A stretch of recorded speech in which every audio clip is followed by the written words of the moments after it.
Fable 5 è tornato. Benvenuti, ciao, io sono Saso. Dunque termina la diatriba tra il governo americano e Anthropic e dal 1° luglio è stato di nuovo rilasciato all'utilizzo pubblico.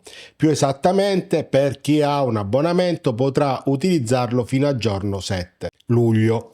Dopodiché sarà a pagamento con 10-50 dollari input output. Inoltre però dovete sapere che potete utilizzare Fable fino al 50% dell'utilizzo settimanale del vostro abbonamento, dopodiché potrete utilizzare il restante 50% con gli altri modelli, quindi non potrete utilizzare tutta la quota abbonamento settimanale, cioè di questi pochi giorni, solo ed esclusivamente per Fable. Ma andiamo un attimo a vedere se quello che abbiamo per le mani è lo stesso Fable, perché la domanda è questa: loro hanno detto che siamo riusciti tranquillamente a ripubblicarlo, hanno anche ricostruito i fatti, nel senso che il 12 giugno è stato bloccato perché degli ingegneri di AWS, cioè di Amazon, avevano segnalato un jailbreak che poteva potenzialmente sbloccare il modello.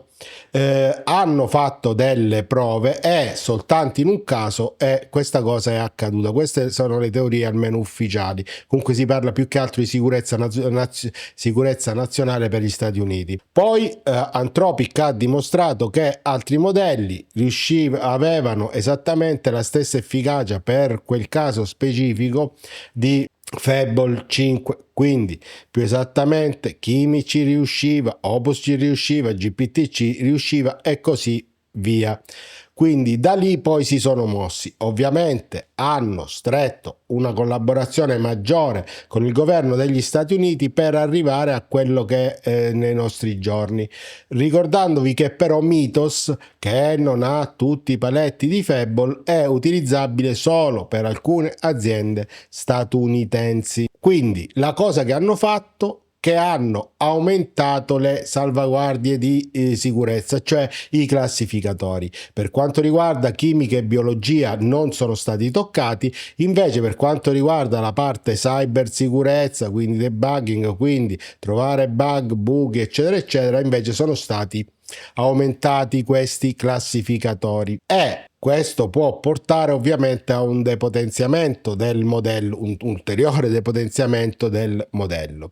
Infatti guardate questo grafico dove si dimostra che c'è stata una nerfatura, cioè un depotenziamento del modello tra il primo Fable che abbiamo utilizzato e quello attuale. Ci troviamo sulla pagina dove viene presentata la ridistribuzione di Fable e tralasciando la parte che già vi ho detto sulla parte cronologica e di spiegazione, poi loro parlano di l'approccio generale alle misure di sicurezza, un quadro di riferimento condiviso con il settore, quindi con alcune aziende che fanno parte di Glasswing, utilizzare gli stessi sistemi, gli stessi approcci, una standardizzazione, e il punto 4 è quello più importante, una collaborazione governativa più approfondita.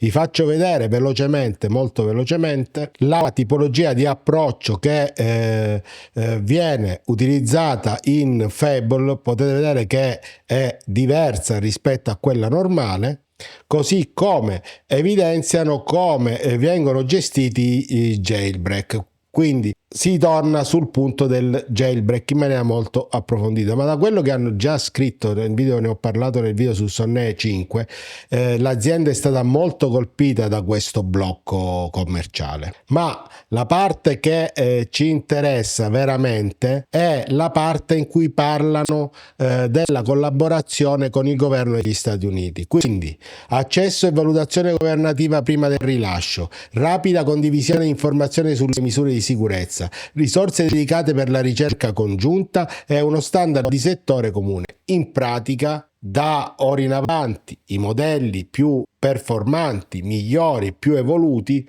che siano di Anthropic o di OpenAI, perché GPT 5.6 Sol sta facendo di fatto la stessa trafila, ci sarà sempre di fatto un controllo preventivo da parte del governo statunitense, e questa è una cosa prevedibile se pensiamo in termini di cybersicurezza, di cyberwar, ma che dà molto fastidio e che soprattutto può tendenzialmente rallentare il rilascio dei modelli per il pubblico, o ancora far arrivare dei modelli che sono castrati, altro che nerfati, castrati rispetto a quello che esistono attualmente o che hanno già in mente di fare, perché sappiamo con certezza assoluta che esiste già una nuova versione di Mythos che, anche se fosse in scala incrementale rispetto a Mythos, sarebbe è potentissimo, ma noi non credo che lo vedremo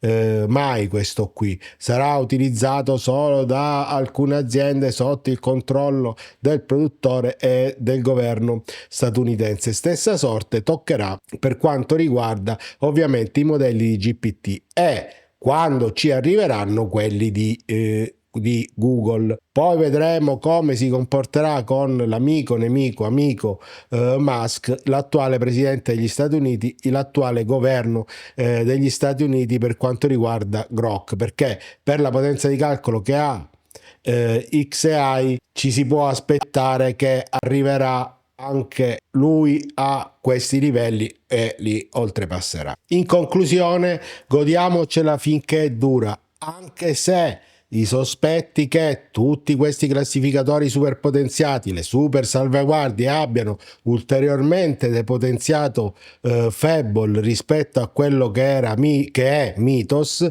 godiamocela, perché gli scenari in questo momento storico, almeno per questi mesi, saranno questi. Mai avrei pensato di dover fare 3 video su Fable Mythos che riguardassero un blocco, un avanzamento delle trattative e una conclusione, per fortuna comunque positiva. Godetevi quel 50% che vi dà per ora l'abbonamento e poi niente, toccherà pagare il costo salato di un modello così evoluto. Poi quando ci sarà GPT 5.6 Sol che ha prezzi più bassi, potremo godere anche di quel modello, aspettando che arrivino tutti gli altri.